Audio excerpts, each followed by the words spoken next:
Hello, everybody, and welcome to a very special edition of Last Call. That little bottom part of the Cantina every week on Thursdays. We're going to be talking Star Wars movies once a month from now until the release of Star Wars Episode 9, Balance of the Force. No, I don't know if that's really what it's going to be called, but I've got a terrible sinking suspicion that there's some validity to that rumor. Hopefully I'm wrong.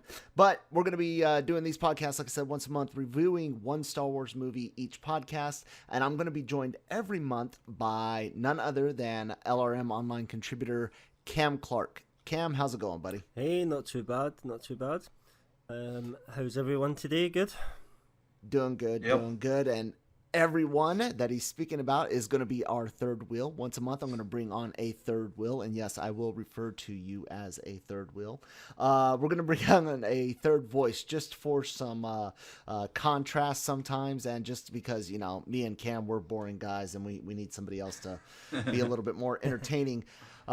This month, we've got Nick Dahl with us. Nick writes Breaking Geek for the website, also joins me quite often for LRM Ranks It. How's it going, Nick? Good. I'm glad I'm the third wheel because I can't ride a bicycle. Tricycles are just fine. Nice joke right there. So what are we going to be doing? We're going to be reviewing movies. We're going to go in chronological order. We're going to start with episode 1. We're going to go 2, 3, Solo, Rogue One, 4, 5, 6, 7, 8. And then we're going to have a special round table the night of release. The logistics for that one are going to be fun. I'm not sure if you guys caught it, but Cam speaks with an accent. Cam isn't from the United States. Cam is from I'm from sunny Scotland, so Captain, she can't take any more. Wrong sci-fi franchise. He's connected to our old overseers, the Brits over there in the UK, Scotland to be exact, like he said, and we are very, very honored to have Cam on staff and as a part of this podcast. I know Cam's fandom runs deep. So that's what we're going to be doing over the next few months. I cannot wait for the episode 9 roundtable. That's going to be very interesting. So yeah, mark you guys' calendars around this time every month, around the week of the 20th, because that'll be, you know, episode 9 comes out December 19th. Well, I think officially the 20th, but you know, your preview nights are on the 19th. So right around this time every month, you're going to get a review podcast for Last Call. So why don't we go ahead and start off with everybody telling us just a little bit about how they got into Star Wars and what Star Wars means to them. And we'll start with you, Cam, since you're going to be my co-host throughout this whole project. Okay, cool. So yeah, I got into Star Wars. I suppose I never was not into Star Wars, if that makes sense. When I was young, it came on the TV. I think we must have recorded it, and we pretty much wore out the old VHS tape. I was born in 1978, so I just always remember having seen the original Star Wars. I must have seen it 50 to 100 times in a year. You know, it was we just watched it non-stop and played every part in it. Of course, the same way Empire Strikes Back, and then I think Return of the Jedi in 1983 was the first time I went to the pictures, I believe, to obviously see the climax to the trilogy. So yeah, I've always been into Star Wars my whole life. Absolutely. Very cool. And Nick, tell us a little bit about how you, young whippersnapper, got into Star Wars. Yes, I was born 10 years after Cam in 88. I had the exciting opportunity to see them for the first time on the big screen when they did the special editions in 1997. And I've been hooked ever since. Like, you know, since that time, there's constantly been toys and video games, even before we got the prequels, and like, prequels came so quick afterwards, and even before this new trilogy. So I've been everything Star Wars since 1997. Very cool. And I'm kind of in the middle, not as old as Cam, not as young as Nick. But I got into Star Wars, you know, right around 1990. My parents had also recorded VHS tapes off of television. I think it was HBO. I've got this vague memory of the old HBO logo intro video on my Star Wars tapes. But grew up loving Star Wars, watching the movies all the time. I used to relate the 20th Century Fox fanfare, which was on a lot of movies from that studio, but whenever I'd hear it, I'd always think that it's going to be Star Wars. Oh, same. Yeah, Sometimes I totally agree with that. Yeah. Yeah. Sometimes I was disappointed on TV when it wouldn't be Star Wars. Back in the day, I don't know how many listeners remember needing a book called The TV Guide to figure out what was on TV. Yep. Before the days of cable boxes and satellite boxes, you had to have a guide. So you'd hear the 20th Century Fox fanfare and you'd be like, oh my God, Star Wars. And then something else would come on and you'd be like, oh. And I also remember getting stoked on Ferris Bueller's Day Off. If you ever have seen that movie, there's a scene where they're out joyriding in the car. A couple parking lot attendants in the car jumps the road and they start playing the Star Wars intro music. And if I heard that from my room, I'd come running out thinking Star Wars was on. And then it's like, it's Ferris Bueller's Day Off. Not as good, but I can watch that. Yeah, you still watched it. Yeah, I still watched it. I like Still Ferris Bueller. Ferris Bueller. Went through the special editions. It was really awesome to see those in the theaters, an experience, to get to see the Death Star blow up on the big screen, was definitely cool. Despite some of the changes, Lucas made in the special edition not being great, later changes he made in other versions, VHS, DVD, Blu-ray, got worse. And I was a huge EU fan. A lot of you guys that have been reading the Cantina, I appreciate your readership. You know that I'm a huge EU Legends fan. And Star Wars is a big part of my life. I've got it permanently etched onto my skin via a nice little tattoo that's half the Rebel symbol, half the Imperial symbol, and a blue lightsaber dividing it. So shout out to my tattoo artist, Danny Lee, who did that for me. So... Star Wars is great, right, guys? Absolutely. Well, especially this one. Well, it was. No. Star Wars is still great, but all great things have some dark side. What is it they say? The brightest light casts the darkest shadow, Cam? That's very poetic, but Cam, do you feel there's some really dark shadows in Star Wars' recent history and maybe even what we're going to discuss today? I think there absolutely is, yes. As an OG fan, I suppose I can call myself that. I don't think it's ever quite lived up to the potential that those first three movies showed. That's what I would say. There's a lot of nostalgia factor into the OT, the original trilogy, and like a lot of properties, Ghostbusters is another example. I know Nick and I have discussed this several times on Slack, and even those fanboys. It's really hard to recreate the magic of something original, like Star Wars or like Ghostbusters, and I often wonder, is there a way for them to actually make all of the original fans as happy with something new as they were with the OT? I don't know. What do you think, Nick? No, it's lightning in a bottle for both cases, as we've discussed. Because, I don't know, it's just nostalgia makes everything seem worse that comes later, I feel.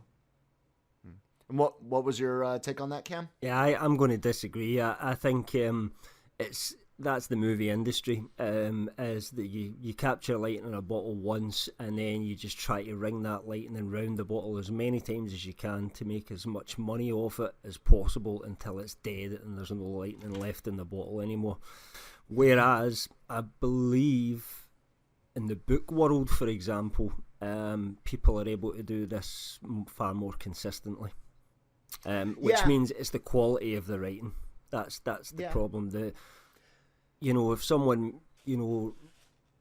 maybe they got lucky with Star Wars in terms of how it worked, but, I believe that the prequel trilogy should have been far more better planned out than it actually was. A lot more writing quality should have went into it before it ever went in front of cameras. Yeah, I'm definitely in the middle. I think it's a very difficult thing to do to please people. But I'm not saying that it's 100% an impossibility. But let's go ahead and get into what we're going to be discussing today. We're going to be talking about the Phantom Menace. I My almost favorite. The best one. Lost my mind for a second there. Maybe that's my body trying to tell me let's not discuss this. No, actually, ladies and gentlemen, we all watched the Phantom Menace this week. That's one of the things about this project is we have to watch each movie the week that we do the podcast. And so we've all very, very recently seen the Phantom Menace. Fuck you, Kyle. To the detriment of our mental health. And I got some talking points, some things that I want to be able to talk about through each movie. So I wanted to know, Cam, when was the last time you had seen The Phantom Menace before this week? Yeah, so I honestly think the last time that I saw this movie was at the theatre with my son, maybe around, like, I want to say 5 years ago, The 6 3D years one? ago, roughly. It was the 3D version. I think yeah. it's 2011 or 2012.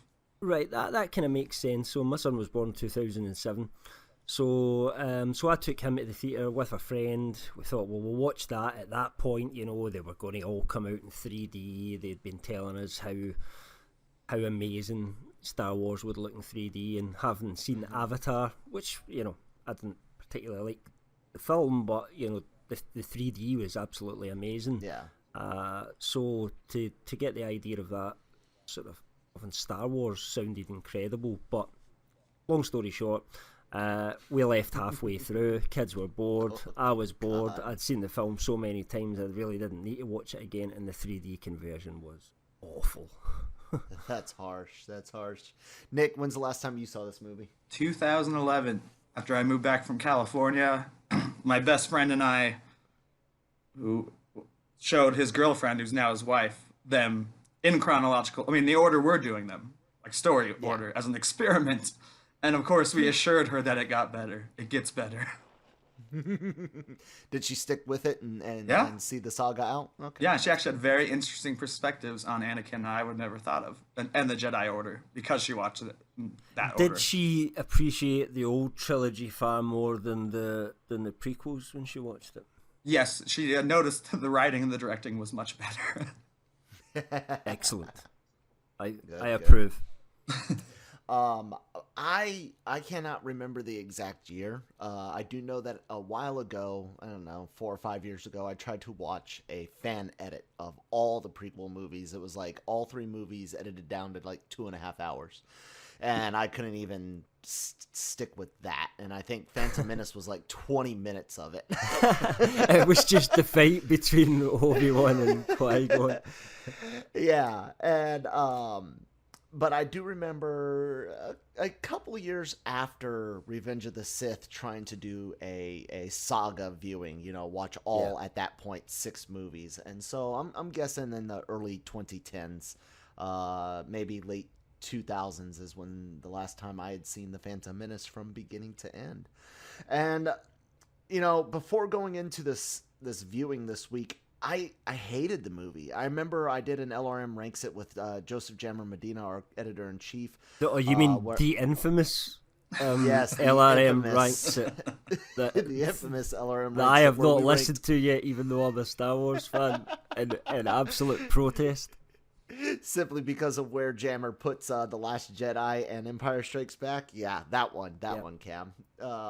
But I remember talking about it, and everybody knows how they feel about the Phantom Menace. I felt like it was a garbage movie, horrible writing, and that it only had a couple of redeeming moments. Nick, how'd you feel about the movie before you watched it this week?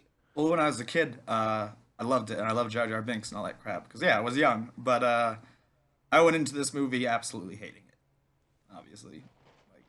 It's not my least favorite Star Wars film, but it might as well be. How'd you feel about it, Cam? It is my least favourite Star Wars film. I just struggle to find any real good moments in it that entertain me continuously, especially as probably I've watched it most of the prequels because it was first out, and to begin with I deluded myself into thinking it wasn't as bad as what it really was. So I probably watched it quite a lot, and it doesn't hold up well, and I don't like it. It is my least favorite Star Wars film, without a doubt. Now, did you guys know, start with Ken, did you know that you didn't like this movie the first time you saw it? Or because when I first saw it, I saw it at a midnight preview. I actually got to skip school the next day. It was hilarious. A teacher saw me at the screening. My mom called me out of school the next day. I think my dad was in Korea at the time. He was in the military, and I think he was in Korea at the time. So I went and saw this movie by myself, midnight preview, back when midnight previews really happened at midnight. Teacher sees me. I skip school the next day. My mom calls me in sick. I go back to school after that, and the teacher's like, well, where were you? I saw you at the theaters. You weren't sick. I was like, oh, no, I got sick that next day, or I got sick that night, or whatever it was. It was hilarious. Too much movie theater food. Yeah, she was mad that she went to work and I didn't go to, the kids' version of work. But after seeing that movie, I wasn't quite sure how I felt about it. Believe it or not, I think I saw it 8 times in theaters. And each time it dawned on me more and more that this is not a good movie. Did you know it was bad the first time you saw it, Cam? No, I mean, I didn't think it was as good as the originals were, but there was a part of me wanted it to be good so much that I was so hyped for it that I couldn't see the flaws. I just kept arguing past them, and tried to explain away everything and that it would all improve and it was setting the scene and that it's okay because Star Wars was a kids movie and they're just adapting it to that, and it's just maybe that we're getting too old for it. But I really just did delude myself completely for many years, and now obviously realise what it really is. Definitely. And Nick, of course, you were younger than us. You're a few years younger than me, and you already said that you liked it, but kind of realized that it was garbage as you got older. Yep, like I said, I even wanted a license plate that said Jar Jar at that age, and I was years away from being able to drive. So, well, let's dive into this movie a little bit because it's a long movie that is incredibly boring, and it starts off with crawls aren't all that spectacular to begin with, but you want to talk about taking something that is not necessarily super exciting and making it even more boring. This movie's crawl gets into politics and ambassadors and trade regulations, and just from the get-go, watching it this time, bored out of my mind already and regretting my decision to start this project. How'd you guys feel? Yep, it's not the best opening crawl. I don't think it is. However, it really doesn't concern me too much. I suppose the opening crawl is what it is. If it had been a good movie, I wouldn't have cared about the opening crawl. But it's not a good movie, so it kind of sets you up for what you're about to experience. It was an honest crawl. It's an honest crawl. It actually does, set your expectations for the movie. So in that respect, it's quite good. I like that. Speaking of crawls, it's kind of funny.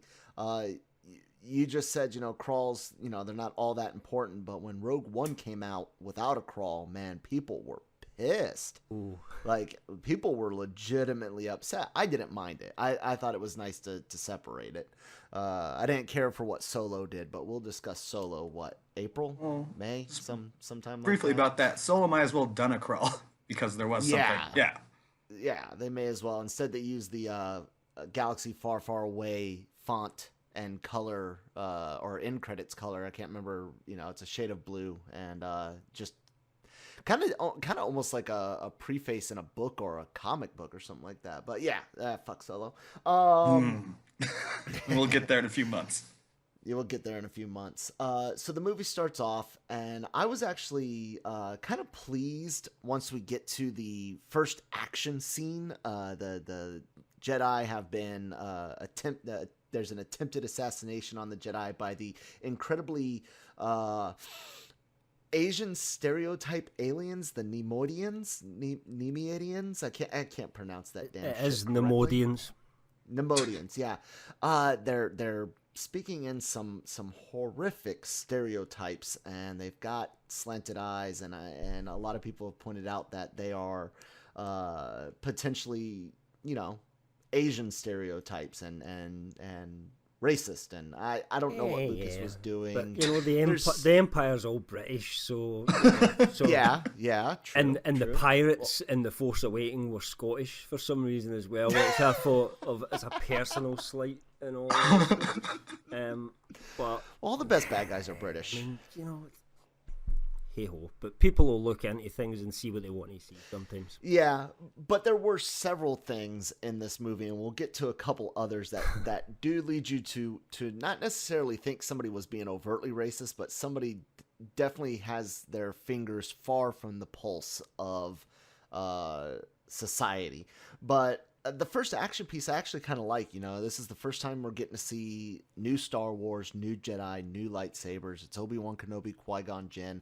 There's some really crappy comedy with the droids, Roger Roger and all that shit going on. But you get blaster bolts being deflected. You get to cut through a door with a lightsaber, something you never got to see really in the original trilogy. You get to see Han Solo slice through an animal. But what do you guys think about the first action set piece in your new Star Wars movie? Cam. Okay, so I think it's not aged as well as I remember it. But I was, when I watched it at first, very excited about the whole Jedi's cutting through doors and, them deflecting bolts. They had the little speed burst and things like that. They hold their breath. It was like Jedi being Jedi, but looking at it now, it does feel a little bit dated to me. What'd you feel about it, Nick?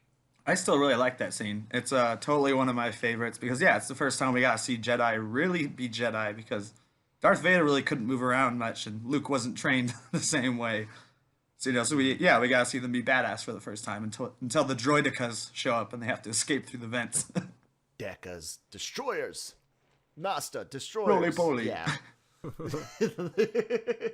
I had one of those toys and I used to like rolling it and having it pop open, and it rarely did it land on its feet. No, they always used to fall over. Yeah, I know. Now, that is one good thing, and I forgot to write this down. I meant to, but I'm glad I remembered it. I did spend an inordinate amount of money on merchandising for the Phantom Menace before it came out and after it came out. I think I collected the Pepsi cans, but I don't drink Pepsi, so I think I went with the Dr. Pepper or the Mountain Dew ones. Lots and lots of toys. Despite how I felt about the movie, they did have a lot of really great toys. Did you guys get any of the toys or merchandise from this movie? I was a little bit old for toys, but I definitely got some merchandise.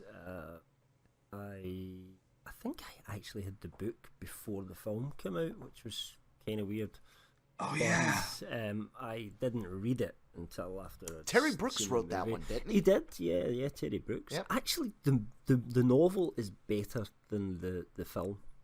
There you go. I know that normally happens, but not normally when it's a novel of a film. It doesn't happen like that. But yeah, I actually thought it was better. There was a couple of little details in there that actually made it make more sense to me. Nick, what type of toys or merchandise do you remember? Well, I got that very first toy, maybe even before a trailer, but definitely before they released a line of toys, which was the battle droid on, the name of the thing. I don't. The Stap, the air bike. Yeah, thing? and it was like the first look at it in a way, and you're like, oh, cool. And then I had all the cans empty because I drank them. I didn't throw them out until I went to college. And I'm like, why do I have this garbage? And then I even had the video game afterwards on PC, which was the first level was quite fun. And you could kind of Grand Theft Auto it on the Mos Eisley level. So, yeah, I remember that game. Going back into the movie, we get past our first action piece and our racist aliens. We get down to Naboo, and we meet our next stereotype-ridden alien in Jar Jar Binks. I'll tell you one thing about this movie, seeing it in Blu-ray. The graphics are horrible. I mean, they stand out so bad on Blu-ray, and I've got a 4K TV, and I'm using HDMI. I'm using the best of the best that you can for audio visual, and it just stands out so bad that it makes me really, really thankful for all of the practical effects that have gone into the Disney movies. You know, Rogue One, Episode 7, and Episode 8. Did you guys notice that? How bad it looks, Cam? Absolutely, yeah. It's definitely ropey compared to what we would expect from sort of current standards. So it is of its time. It was impressive at the time. They were trying things that had never been done before, but ultimately it hasn't aged well, to the point where the practical effects of the old trilogy in many ways actually hold up better for me all these years later. Yeah, I can see that. And there were several practical effects that were used in this movie, in the Phantom Menace, that I know that Lucas didn't stick with through 2 and 3. So over the next couple months, I'm going to be interested in seeing how those ones look, because like I said, I haven't watched these movies in years. Speaking of Jar Jar Binks and graphics and everything, Nick, why don't you just describe to us a little bit about your take on the whole Gungans and meeting Jar Jar Binks this time around? Well, again, we say he's a stereotype. I don't know. It's like they're trying to do Chewbacca again. You know, it's like the whole life debt. But all that Gungan stuff looks especially terrible compared to other special effects in the movies. Like the whole city, all the groups of Gungans and the guy, Boss Nass. It's just, I don't know why I love this show. They think they're so smart. But yeah, that's about all you can say about how terrible that part is.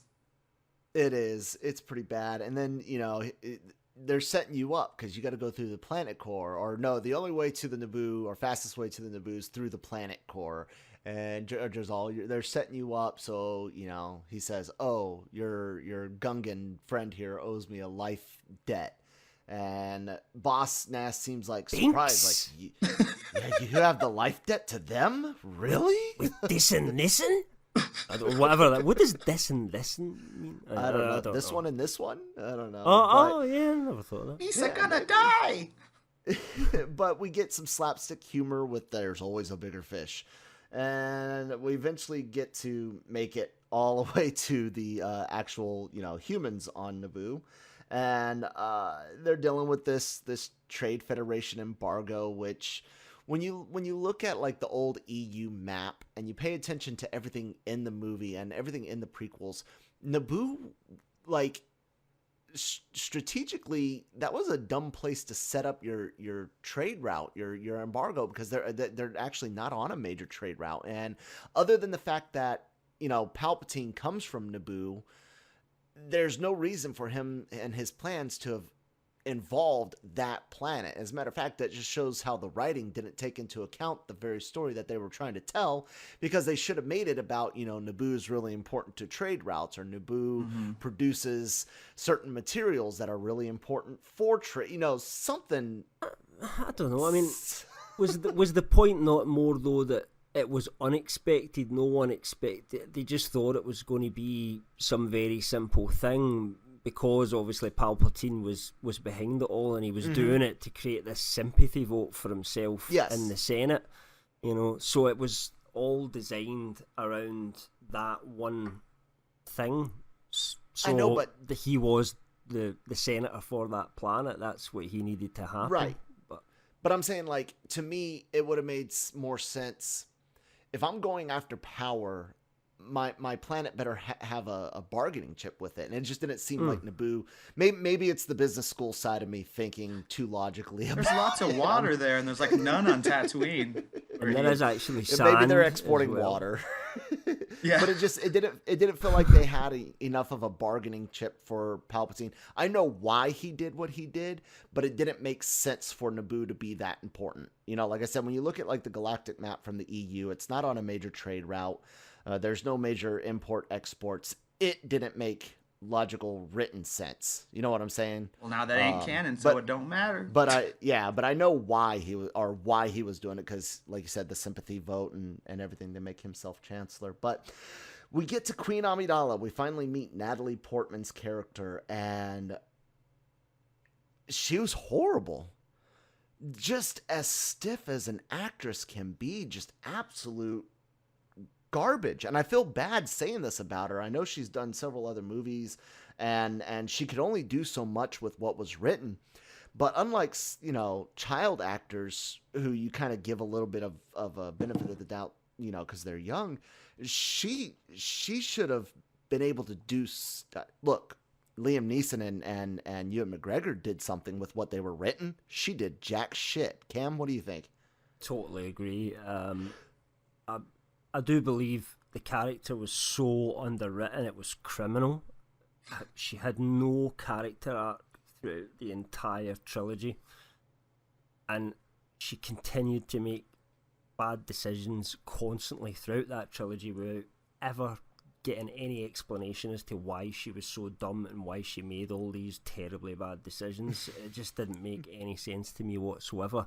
However, saying that, she could have done far more with the role, and I actually don't think she gets any better as the trilogy goes on either. Nick, was Amidala your first love on screen? No. I think she's a little looser on Tatooine because part of that is being the queen. But yeah, she's not very good. But if anything, she tries to stop the story, where she's like, "We shouldn't be doing this. We shouldn't be doing this," and she almost prevents Darth Vader in that way. She's like, "We can't put this kid in this pod race and stuff." Yeah, she could also prevented Darth Vader by, you know, not marrying the psychopath that genocided. That she meets as a child. You know, that it takes forever to get to Tatooine, it feels, but at the same time, the movie has a lot of pacing issues, and these pieces, these scenes getting from outer space in orbit of Naboo, getting to the spaceship to go to Tatooine is very, very, very choppy. Do you guys agree? Yes, no, maybe so? Yeah, and of course, it's one of the worst intros for it is the worst intro for R2-D2. It's like, why? Definitely. He was just one droid who saved them, and now he's getting to go to Tatooine. Yep. And it just so happens that he's there, you know? Yeah. And I think they should have cut out a lot of the Gungan stuff and just got to Tatooine shit ton quicker. You know, like 20 minutes earlier, get to Tatooine, because for me that's where the story starts. You need to ground the story somewhere. The story should have been Anakin and his discovery of this universe that's out there, the Force. So as an audience in episode 1, we learn about this stuff through Anakin, but we don't get to him quick enough. And when we do, he's far too young. But we'll get to that. When I rewatched it, I paused it to do laundry, and I was like, what? I'm only 30 fucking minutes into this 2 hour and 15-minute film. I was like, how? Yeah. I thought it was halfway done. It seems to take forever, but the pacing is just horrible. And I know, Cam, I think me and you've discussed before in the past, you just love the exposition and the explanations that the starship captains Captain Exposition, you know. Look, we've taken damage. They're shooting at us. You know, that little droid did it. Look, it's a planet, and it's an entire city. This one controls the pitch. No, that's all he does. That's all his dialogue is through. You know, he never has a single conversation with anyone that's not him directing what's happening on screen at that time, you know? It's like watching anime. And I love anime. And actually, I forget his name, sorry, but the actor is actually not too bad. I've seen him in a few other things, and he's actually not too bad at all. But, you know, what could you do with those lines? It's impossible. Exactly. Samuel L. Jackson was there. He'd slap him and Harrison Ford couldn't even have done anything with those lines, you know. He would have been like, you can type this shit, but you know, that's the whole thing. That's what it needed. It needed somebody like him to go, fuck. He's kind of like C-3PO. Let's do it like this. But if Han Solo was there, he would just slap that captain and be like, "Stop telling me everything." Yeah, that's the thing about the prequels, man. Is the writing, the dialogue. You know, there's not a lot that people could do with it. You had some actors that did the best they could, and then you have actors that tried on one movie, and then the next two they were just like, fuck it, man, if he's not gonna try, I'm not. But we get to Tatooine, and we meet our young Darth Vader. We meet our third alien stereotype. This one happens to be a Jewish stereotype. So far we've poked at the Asians, we've poked at African Americans, and now we're poking at Jewish people with Watto. Cam does a great Watto impression. I don't know if that's a good thing or a bad thing, Cam. But Magics don't work on me, only money.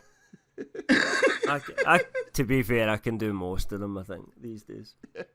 Please don't stop. Yeah, just keep going throughout this whole project, all 11 episodes. Oh yeah. I mean, we've got every month to go. You're going to get plenty before the end. You know, I'll do them all at some point. Let you hear my Chewbacca at some point. At the end of it. You're laughing.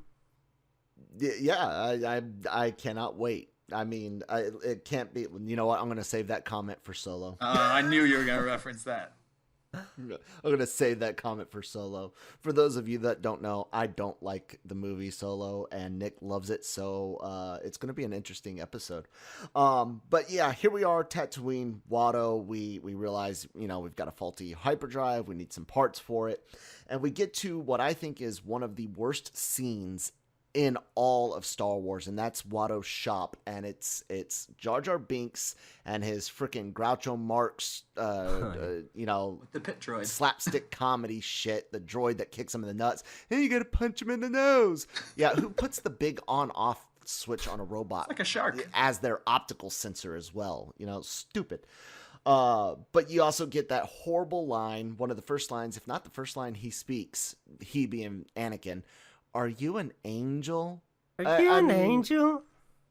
Oh, God. I want my mommy. Bad.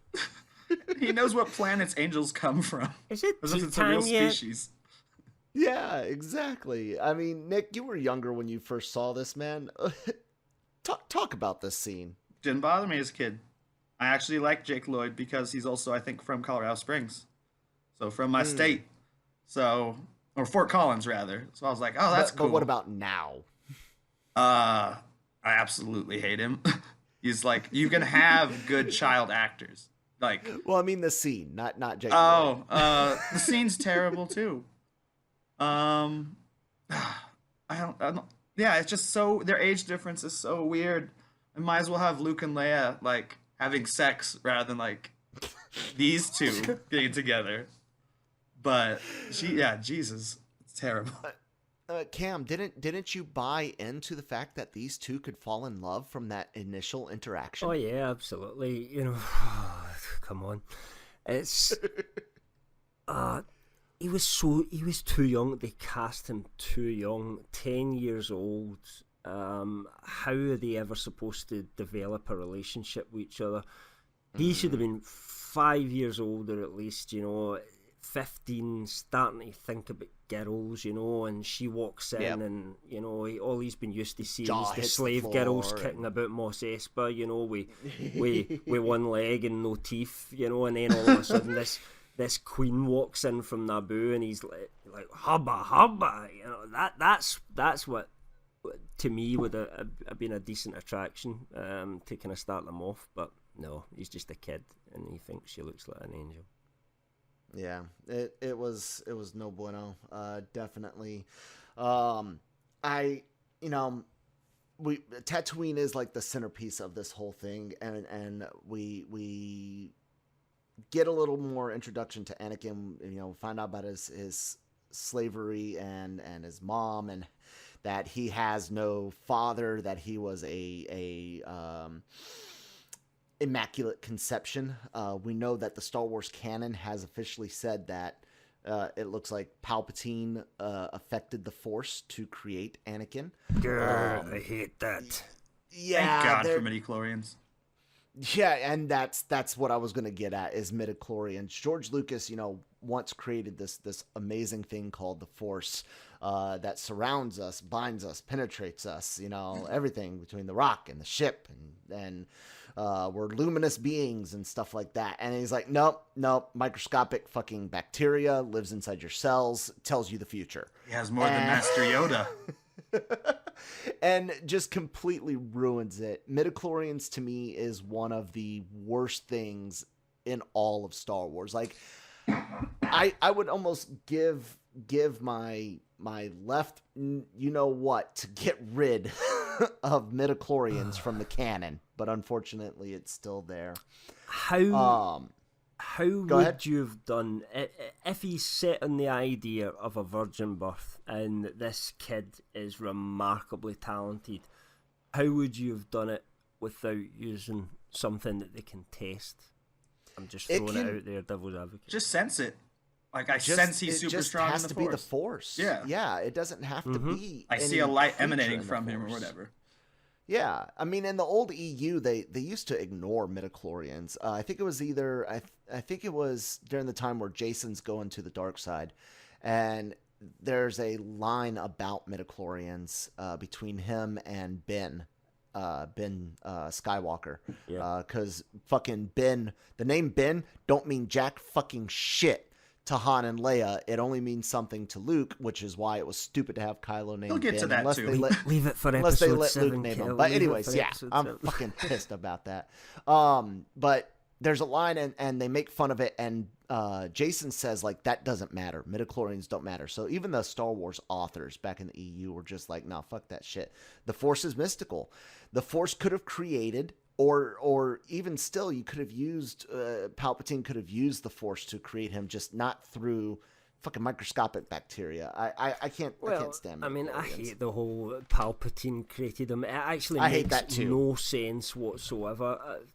To me, the beauty of the whole Darth Plagueis was a temptation of Anakin. It was trying to explain, it was trying to persuade him over. But to me, it always felt like a downright lie that Palpatine knew absolutely nothing about the conception of Anakin. He was just doing whatever he had to do to get Anakin to join his side and be sympathetic towards him. So the idea of him magically doing something to Shmi and then saying, right, okay, you go away, I'm not going to know where you are. Well, this will be like a cool wee game of hide and seek. It's like she's Waldo and he's the guy trying to find him. Yeah. What? So I'm going to let this person that's going to be my ultimate apprentice, and I'm going to let them go away somewhere, and I'll never know where they are. And then mysteriously the Jedi will find them. I'll allow them to train them for so many years, and then just when I really need it, I'll turn them to the dark side. That's so stupid. Whoever wrote all that about the needs end a game. slap in the face. Quite No, I frankly. still don't believe. I mean, she's a slave. She makes extra money by being a prostitute, I'm sure. She probably slept with the Jedi at some point. That's canon. I wish that was canon. So what you're saying, Cam, a few back when that revelation was announced that Palpatine was the one that influenced the Force in the midichlorians to create Anakin, what you're saying is before that comic book, it wasn't 100% obvious that was the way it was. There was other possibilities, I right? know where you're going with this, and I agree with you completely. Yes, it was open to interpretation. I had my own interpretation, my own headcanon, and I know that doesn't mean jack shit, but Nope. But it was open to interpretation at that point, and I would have argued my case very specifically on why I thought it was my headcanon. And that book being canonized just destroys that, and it gives, I think, rise to a less imaginative viewpoint of the situation, a less subtle thing. Yeah, so all in all, fuck midichlorians. I mean, that's the basic gist of it. But we get it. It's canon, and now we've got to get off of Tatooine. So we go to the pod racing. And when I was young, I remember pod racing being kind of cool and enjoying it. I can remember wanting to get a computer game. I saw at a computer show somebody had they were displaying 3D technology on old CRT monitors, and they were using a pod racing game to show off the 3D, and that was pretty cool. I had the 64 game. Yeah, Yeah, there I you had go. that as well. How did you feel about pod racing this time around, Nick? I still enjoy that scene. I think it's one of the best scenes in the movie. Obviously, the special effects aren't there quite, but it doesn't look terrible. And like, there's whenever they're talking, it kind of breaks it up. But I still find that part kind of thrilling, even though, that's the first point in the movie I kind of did feel a little bit of nostalgia, as much as I hated the rest of the film. Because it's a fun, fast-paced like action scene. Yeah. I hated anytime somebody spoke, especially the announcers, anything that happened with droids, aliens, anything except for the actual race I hated. Cam, what do you think about pod racing? I mean, I liked it at first. I thought it was kind of different from what we had in Star Wars before and fairly exciting. I also think the Blu-rays that we watched had the extended race as well, because you had more of lap 2, which you didn't get in the theatrical version, and I do think the longer version is better.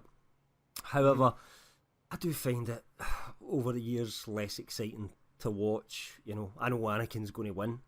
It's like watching a rerun of a sports match and someone tells you the results in a different way than an action scene is for me. So again, not aged well for me, but I did like it at the time. Now, so there's nothing intrinsically wrong with it. So Boba had the best ship, but Anakin just kind of flies through that race. I mean, like, fast ship. Have you ever heard of Anakin's pod racer? Well, it was the fastest ever built. Funny. He told us that. He said that I've built a pod racer. It's the fastest ever built. It's not got a power source. It's 40 bits, but I mean, he built 3PO. Another terrible origin. Don't know how much I like that. Because he never built anything again. Yeah, but I suppose that's because Jedis don't really have time for building, do they? They're jumping about, fighting people with lightsabers and, feeling the Force and shit. And nobody got time for building. Nobody's got time for DIY. They probably, if somebody else does that for them, there's probably like somebody, that's not very powerful and they're like that. Like, you could put up the furniture, because... That's where they all went wrong. See, the Jedi used to have to build their own shit, but then they got complacent, and complacency led to the Sith. Boom, that's how we got Darth Vader. If they would have just continued to build shit and let Anakin build shit, we would have not. So if we had introduced them to IKEA, then it would have actually saved the galaxy. That's your theory. That's hilarious. But yeah, we, getting off in Naboo, they, of course, they win the pod race. And I do want to say this one thing. One thing that I liked about the prequel trilogy, especially episode 1, is they had a lot of aliens that are from the original trilogy. I mean, you see Quarren, like with the squid faces. You see some Rodians, Jawas, Twi'leks. I mean, they got a lot of... servicing a Sebulba, even though they're not even similar species. Yeah. Jabba the Hutt, even, and another Hutt. A Hutt, a couple Hutts in there. Yeah, you get some familiar aliens. Something that I know the whole idea is to sell toys for Disney, but... Hell, they even I think it's Rebels, they created a sister species to the Ithorians, the old hammerhead that you saw in the Cantina in episode 4. I can't remember the name of them, but they created another one, and it's like hammerheads, but they changed the position of the eyes. And it's all just to sell toys, but I really wish we had seen some familiar aliens in the new trilogy. Why can't they just sell proper Ithorian toys? Yeah.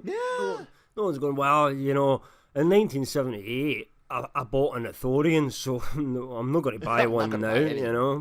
It's just the same thing all the time. This is boring, or Disney, come on. Have some old aliens and some new aliens. Yeah, there's a novel idea. Yeah. If we get Wookiees in the Senate. And Yodas. Just kind of like how you could have...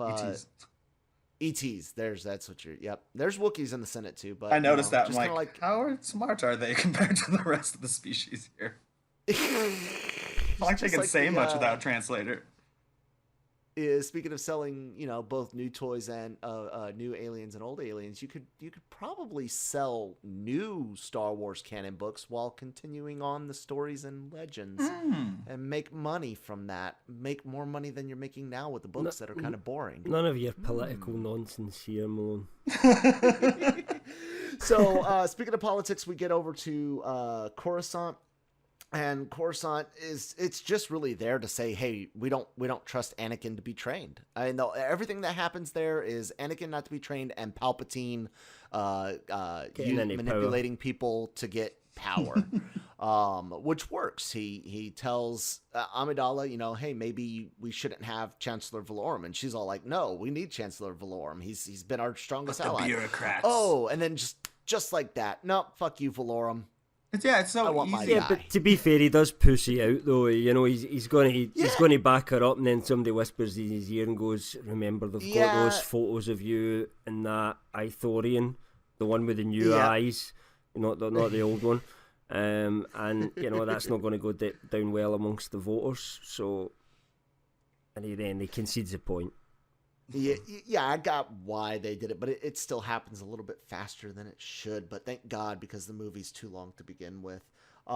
See, most people think that there's too much politics in the Phantom Menace. I actually wish they had went into it in a more adult way, and we saw Palpatine as the manipulator without knowing that he was actually Darth Sidious. Obviously, we would have all known that Ian McDiarmid was playing the same guy. You know, the hardcore fans would have known that was the Emperor, basically. But I do think they should have kept that surprise so that as if you're watching it from the start, you wouldn't know that this guy was the evil overlord. I think he should have hardly been in the Phantom Menace at all. He should have just been pulling the strings in the background.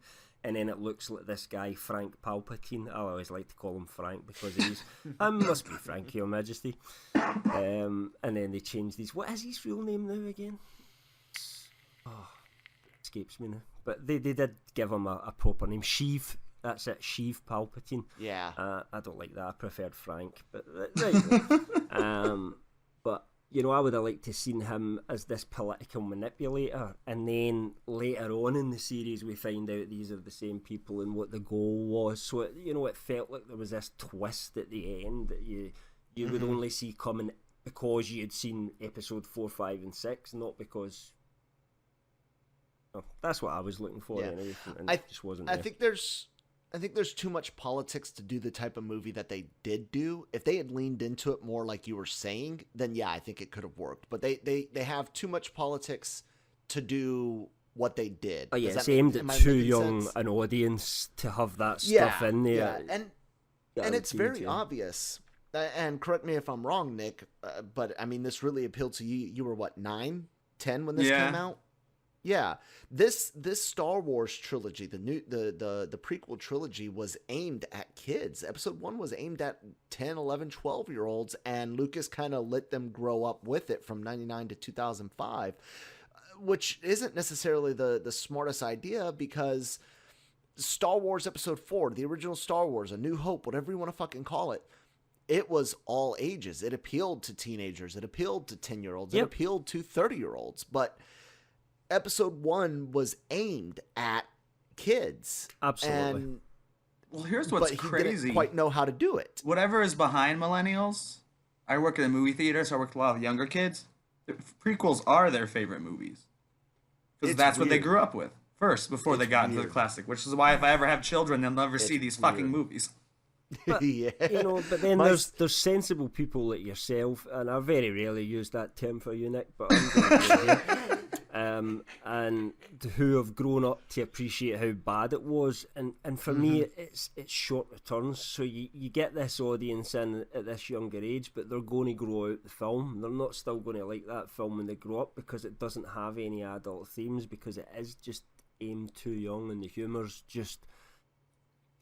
horrible. Not funny. I mean, even as a kid, I wouldn't have liked that, to be honest, I liked stuff like Abbott and Costello. I like slapstick, but the slapstick in Star Wars just didn't jive well, man. It was garbage. I'm British. We don't like slapsticks. Well, we get off Coruscant, and we've got our vote of no confidence, and now the Jedi are gonna go. It's I know, it's so convenient. It's like one person says it, and they're like, let's put up 3 candidates. Well, to be fair, that is politics, isn't it? To trigger, well, there's a wave starting here. I'm jumping in at the deep end before. Yeah, but it's like in a galactic senate with thousands of systems. How many? If Valorum was that unpopular that one person can suggest, a vote of no confidence, and enough people were like, yeah, fuck it, why not? But then again, maybe it was people that had some political sway and were like, well, if we go ahead and get him out, then my guy can get in. That's why we needed to see Palpatine greasing the wheels of politics, almost like a House of Cards type situation. Yeah, I'd watch that show. and getting everyone on his side so that he knew which way the vote was going to go before it happened. Yeah. It was just a case of getting enough of an initiation to get that point off. Especially if Naboo is so unimportant, where it's like, oh, let's elect the guy of Naboo. Like, he's perfect. Yeah, he knows right. his stuff. He's in some shit. Yeah. He'll sort it out. Again, Naboo was not the bargaining chip it should have been for it to work, for his plan to have been that plan. But anyways, we let's get back to Naboo, and let's get to Queen Amidala kneeling before Gungans and begging them to go sacrifice themselves as a distraction. Wait, for the you droid forgot army. the twist, the big twist when they get there and we find out that Queen Amidala is actually Padme the whole time. I mean, that's the best twist. Yeah. That is the best twist in the series. Oh yeah, yeah. You know, no one saw that one coming. You're like, I mean, it was the same she's actress. the queen. And She's the queen. and How is this possible? To be honest, she has that. when we watch she has it, that line I can't ba- tell when it's Keira Knightley and when it's what's her face when the Queen makeup is on, unless they're both in the shot. Natalie Portman, that's it. Natalie Portman. Okay, so Lucas managed to fool Nick with this trick. Even with the most recent viewing. Well, I mean, I knew you always knew it. Like, to be Well- honest, I did read the novel before I saw the movie. I remember. There's that scene on Tatooine where Qui-Gon says, "The Queen trusts my judgment," and she says, "You assume too much," and that's how you know that that was the Queen. On that the switcheroo had already happened. Well, at least I that's don't how approve. I figured. Well, as I say, I was a little bit older than you, chap, so I knew it as soon as she first Yeah. appeared back in the show. Well, yeah, and I of knew it was course. a different actress, and the other one was standing at the side, and I'm like, oh, right, okay, brilliant. Yeah. At the time, I didn't think that. No, okay. Yeah, interesting. But anyways, yeah. So she does her whole kneeling thing, and your switcheroo, the kneeling thing, and we get the standoff with the droid army, and we get them to go unleash the pilots, and the Queen's gonna go after the throne room, and we get finally our big Jedi battle with Darth Maul, Qui-Gon and Obi-Wan versus Darth Maul. We forgot to mention the other lightsaber duel, which is the first one we see on Tatooine. Yeah, that's true. It's short, it's short. What'd you guys think of it, Cam? Yeah, I quite liked it, actually. I liked the whole cloaks flowing about in the sand. I quite like lightsaber fights when they're done in strange environments. Like, I liked Obi-Wan's in the rain although it wasn't a lightsaber fight, but I liked that. I liked the one in the snow in The Force Awakens. So it was a little bit unique that way, being in the desert. I quite liked it. Okay. Short. Nick, how'd you like it? It's fine. I like it. I really love that, even though we saw it in the trailer, that they don't show the double blade until the reveal later, even though that was also the best part of the trailer. So anyone who watched the trailer knew. But still, it's cool later when he surprises them both with the first double-sided lightsaber that we've seen. Definitely. And that to me is like the best part of this entire movie is the lightsaber fight between Qui-Gon, Obi-Wan, and Maul, specifically Obi v Maul. It's great to go online to YouTube and actually just watch just that without having to deal with the horrible space fight that's only horrible because of, again, people talking, specifically Anakin. Everybody's favorite line, "Now this is pod racing. And what happens if I do this? Maybe I should turn left." Let's try a spin. Spinning. That's a cool. good trick. That's it. Yeah. Cam nailed it. Oh, God, so horrible. Well, Kylo Ren picks that up later, so it's cool. Yeah, I guess. He is his grandfather's grandson. Yeah, true. It's just this horrible, but I did like the actual physical, space fight. It's the first time that we've seen a space fight in a long time for Star Wars, and you're getting fighters versus fighters. There's some capital ships involved. It wasn't too bad. I kind of liked it, but nothing really compares to that lightsaber fight. The Queen, she gets up to her throne room. And you get the other. Oh, look, this one's a decoy. This one's and a decoy. yeah, there you go. There's your inflection. After her.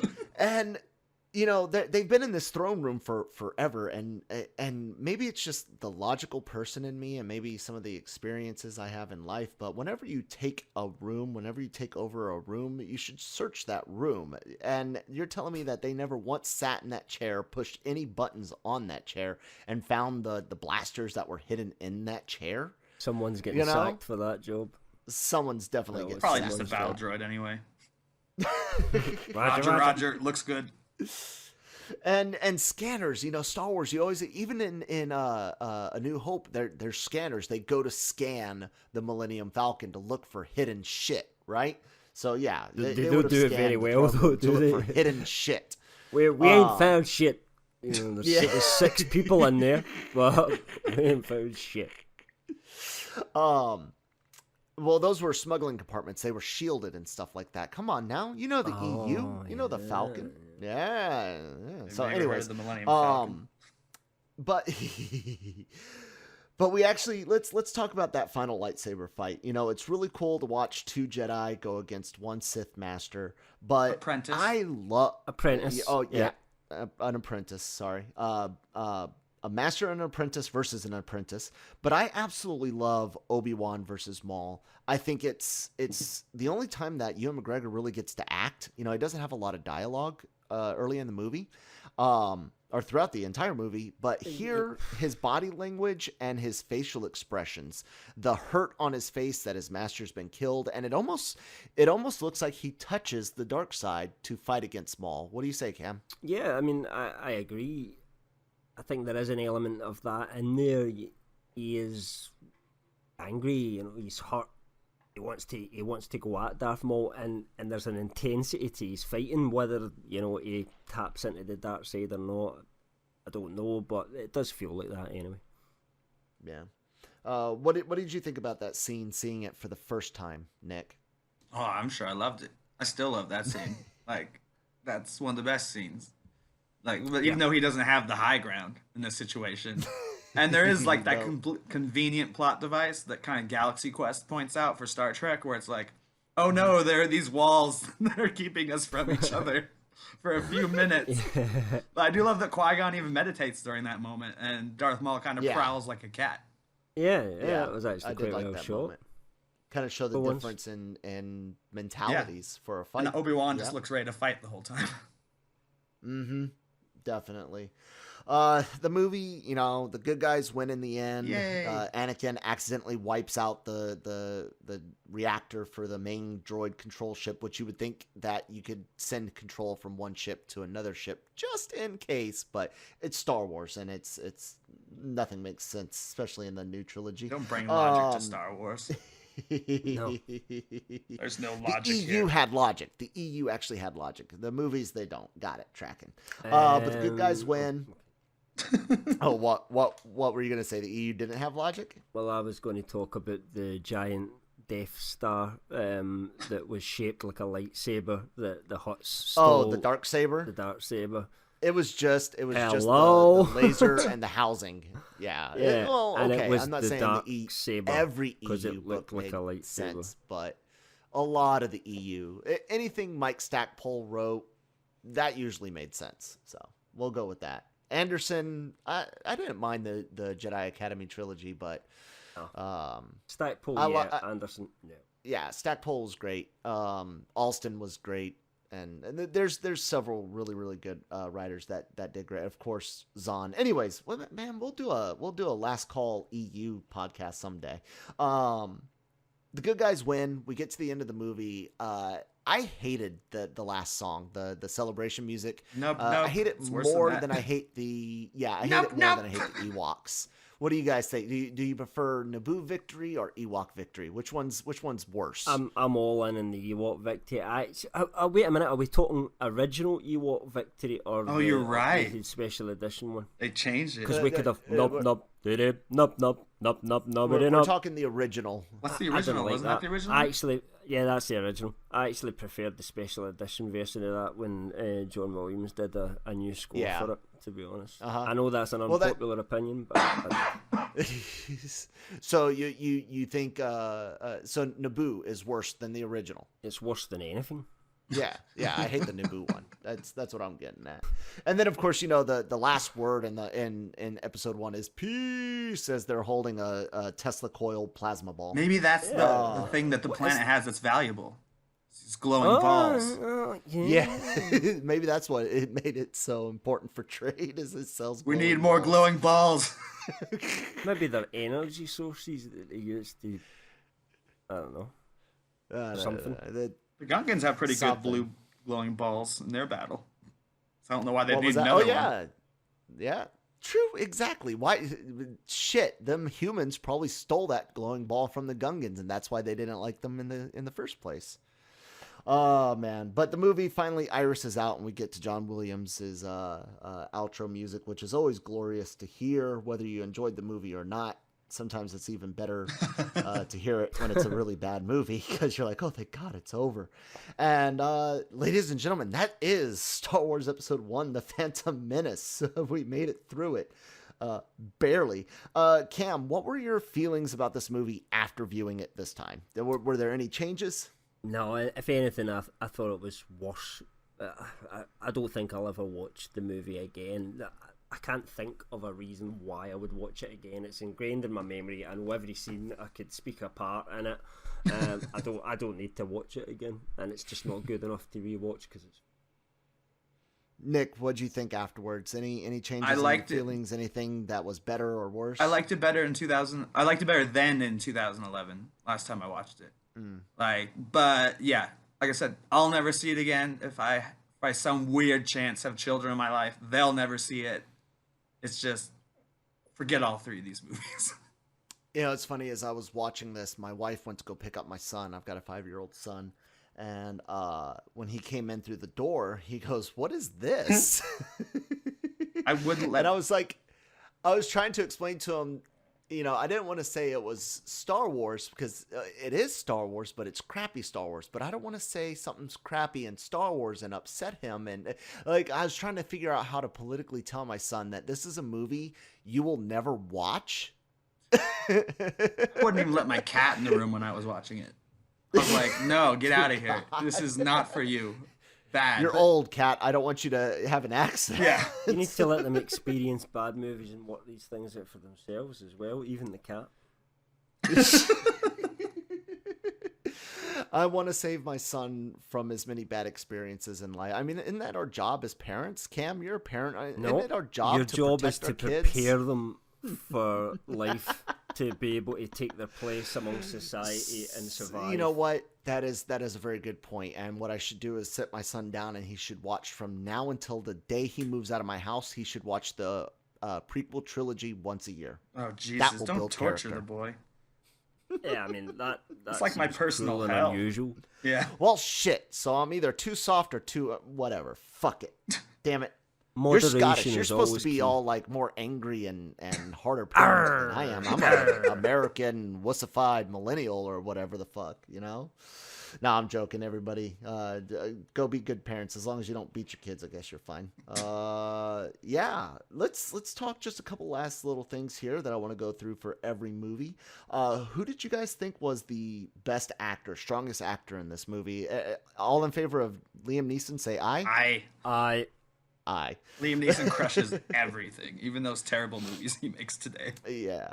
And, Ewan McGregor definitely will more than likely be Hello that there. name in the next movies, Yeah. but he didn't get a lot to do He this gave go him Agreed. around. criminally nothing to do in that movie. Exactly. It's hardly any dialogue at all. I do think, what's his name who plays Palpatine? Ian McDermott. Yeah, he's pretty good because he's done this He's before. actually, I would say, the best actor in the whole bloody 6 movies, to be honest with you. Interesting. Bold statement. It is. Worst actor, everybody, well, I know, I say Portman, and that's because say she Portman. should have known better. Because she's a lead actress, and Yeah. she should have been better. I still want to say, What do you say? I still want to say Yeah. Jake Lloyd because the right director can bring a great performance out of a child. Like we've seen Super 8, we've seen E.T., like Jurassic Park. Like the right director could make kids great, but But they're Lucas supposed is to play not there. kids that had a childlike view of the world, and we're supposed to see that view of the world through their eyes. That's what E.T.'s all about. Everybody's filmed from the waist down, other than the mother, etc. That's not Star Wars. We weren't supposed to look at the Star Wars universe through the eyes of this young child Anakin. If he had written it like that, maybe it would have worked, but he didn't. Maybe. Yeah, so then either Natalie Portman or the guy who plays Jar Jar.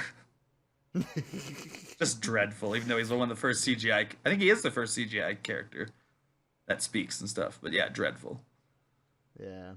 And everybody's favorite scene, best scene in the movie, Obi-Wan versus Maul. Yeah. Nah, No, what do you got? I still have the opening scene. Even though I've Opening seen scene? the rest of the movie since then, it just leaves such an impression of like, this is the Jedi. They can hold their breaths and use lightsabers to open doors. What is you guys think, or what are your worst scenes, Nick? What do you think is the worst scene? Anything with the Senate or the Gungans battling the droids, which is intercut with the terrible space scene and the great lightsaber scene. You don't like Jar Jar getting his foot stuck in the entrails of a battle droid and it somehow pulling the trigger every time he kicks? You don't No, like that? I like it Listen, about I'm as much having as the I like- bomba. I like his bow as much Here, as he pulls take him, open this the one. door and drops all those balls. Yeah. Those blue balls Lots again. of balls dropping in this. Yeah, Campbell. Lucas dropped the ball when he made it. Yeah, he did. Oh, my what did you think least was the worst favourite scenes kind of echo what Nick just said. Is the last two or the last sort of three parts of the finale that were intermixed with the lightsaber fight, because the lightsaber fight was my favourite part, but then they just keep having to cut to this awful action elsewhere. The attack on the throne room with Queen Amidala, boring, nothing going on there at all. The space fight I thought was boring compared to the original movies. I loved the space fighting. That was one of my favourite things. Still love playing with toy spaceships and making it all happen myself, and I just didn't think it was as good as the original trilogy was. I wanted to see Anakin as this badass pilot like Poe Dameron is in The Force Awakens, taking people, taking down punks, right, left and centre. I wanted to see the greatest star pilot in the galaxy, as Obi-Wan put it, and if they had made him older, they could have got away with that. And the Gungan battle, just so bad. It's unreal. All CGI characters fighting other CGI characters in the 1999. And you can tell. I think the worst scene was the scene in Watto's shop. Like I said, it's so super cringy. Are you an angel? And you got to push it on the nose. And I hated that scene. I think that's the most cringy moments in all of Star Wars history. Real close to who are your people? Oh, I have no people. Oh, Solo then. Yeah. You're just insulting that again. No, I hate that scene also. That's the We worst won't scene in win that movie. by killing what we hate. We'll win by saving what we love. We'll get to, you guys will get to all of that this. sucks, but I still think are you an angel is It's worse. up there. It's Oh, up there. God. Yeah. Anything in episode 2 is worse. Any scene in episode 2 is worse than this movie. No, I don't know about I disagree. You'll get to that without me. Anything that can improve this movie? I think just a strict rewrite is about the only thing that can really improve this movie. Yeah, I mean, you could have took the basic concepts that were in this movie and actually made something decent out of it. It just, there was too much fat in the wrong places. Some of the stuff that should have been there was cut out. There was just no adult drama going on. There was no character development, no banter. You had that banter going between the main characters. So at the end of the Phantom Menace, I thought, who's our main trio or our main four this time out? And you didn't get any sense of that because Obi-Wan was underused. Anakin's just a dumb kid. Qui-Gon gets killed. Darth Maul gets killed. Amidala's like a cardboard cutout. There's just nothing going on, and by making Anakin older, by taking Obi-Wan and putting him right in the centre of it, with Qui-Gon as well, so that Anakin and Obi-Wan get to start having a relationship themselves, which is, going to build up to this friendship.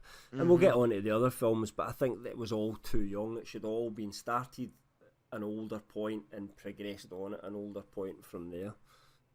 Yeah. You know what was the best part about this whole movie? This whole experience with episode 1 from 1999 until today. The best experience for episode 1 was seeing that trailer. Yes. The initial trailer. Before we ever saw the movie, seeing the trailer is the best thing I could say about trailer Star was Wars great. episode 1. It was. Oh, man. I remember trying to download it on the internet and it taking forever because I was on dial-up. Yeah. Yeah, it took me an hour Memories. to do that. You said And you you're saw it in watching theaters like once. as it's buffering. Yeah, so like I saw it guess in like theaters. you have like I think it opens with the Gungans on the animals coming out, and like there's a Darth Maul shot. Every that we talked saga about. has a beginning. Yeah, and it's got Yep. the real Star. I mean, the new Star Wars music's actually great, but I think the trailer has the classic Star Wars music, and you're like, right on, Star Wars is back, baby. Yep. Yep. And then And that's why it was such a disappointment, because we were so hyped. And it just shows you how revered the original trilogy was, how pumped up Very much people so. were to see that. I had friends that had no interest in going to the cinema. They're not cinema buffs, movie buffs, geeks like me. They all turned up to see Star Wars Episode 1 because, they remembered Star Wars from their childhood. It meant something to them. Yep. And Episode 1 just failed to deliver on all counts. All counts. Well, that's going to do it for us today. Anybody got any last comments on Yeah, we Phantom never Menace? talked about Puppet Yoda. I was about to bring that Oh, up too. Puppet Yoda. That's and one of the good Switch. improvements on the Blu-ray. Hard to see. Yeah. The dark side is. Yes. Yoda speaks more Yoda-ish in the prequels than he did in the OT when he was older. Puppet Yoda, it looked young. It looked way too young. He's And only not a like Yoda. couple of decades. Yeah, he's only a couple decades younger in this Not than he hundreds is of in the years. OT. So yeah, I kind of guess in this case CGI Yoda for the Blu-ray was better. And by the 100%, time they made the Blu-ray, they had perfected the CGI since the prequels. So like it's actually the best looking Yoda in any of the prequels is in episode Yeah. 1. He doesn't have a lot I to didn't do. even pay that much attention to it. I need to go back and no, Yeah, No, it is- don't you dare. I think it is actually the best looking Yoda prequel that we've seen. Yeah. Absolutely. Very cool. Yep. Alrighty then. Well, hey everybody, thank you so much for tuning in. Make sure you guys check out Los Fanboys. That's the podcast channel we're on right now is the Los Fanboys channel from here at LRM Online. And check out the Los Fanboys podcast every Fridays. Check out LRM Ranks It on YouTube every Tuesday, as well as all the great interviews that Gig does. He gets some A-list celebrities there. Great interviews on the YouTube channel. LRM Ranks It is also here on the Los Fanboys channel on Wednesdays for a podcast. And I've got the Cantina every Thursday. So a month from now, look forward to me and Cam and a buddy of mine that did an LRM Ranks It episode, Christmas episode way back in the day. Brian Brantley's going to be joining me and Cam for Star Wars Episode 2. The worst. Attack of the Clones. The worst Star Wars movie. No. It's actually, So I'm we'll- going to say this now, it's got one of my favourite scenes of all the Star Wars films in it, that movie. And for that alone, it deserves to be higher up in the list than Phantom Menace for me. Tune in next month Yeah. to find out what Yeah. scene I'll that listen is. to you guys. Definitely. Find out And what it Brian, is. Brian's a big fan of Attack of the Clones, so it'll be really interesting to get his take on it. So yeah, make sure you guys hit like, subscribe, share us with friends and family. Nick, where can people find you at online? At LRM _Nick on Twitter. I love to argue with people, so come tell me episode 1's great. Come at me, bro. And I write Breaking Geek and sometimes some articles for LRMonline.com. And Mr. Cam, where can people find you at? Yeah, well, I'm writing articles for LRM, usually on a daily basis, normally to be found in the comments, where I seem to engage in debates that go on for forever these days, usually about Star Wars, funnily enough. That seems to bring out everyone. But you can also get me LRM_Cam on Twitter, although I'm never on there. Shh. And you can email me as well, which a couple of the readers sometimes do when they have specific questions. Feel free. Definitely, you guys can find me at that Kyle Malone on Twitter. LRM ranks it and the Cantina. And I'm also kind of like the head weekend writer guy now. Been doing that for a couple weeks. So yeah, make sure you guys are checking out lrmonline.com on the weekends. We are publishing new stories and new content on the weekends now. Thank you guys so much for tuning in. Cam, thank you for being with me. I look forward to seeing you next month. Nick, thank you so much for joining us this month, and I will see you at least by Solo. That's right. All right, everybody, have a good one, and you know what? Fuck it. May the Force be with you. May the Force be with you, Kelt. Live long and prosper. Be sure to subscribe to the channel so you can be alerted whenever we publish new content. Be sure to go to our LRM Online YouTube page so you can see all the great video content that we publish there as well. Also, be sure to check out lrmonline.com for all your entertainment news.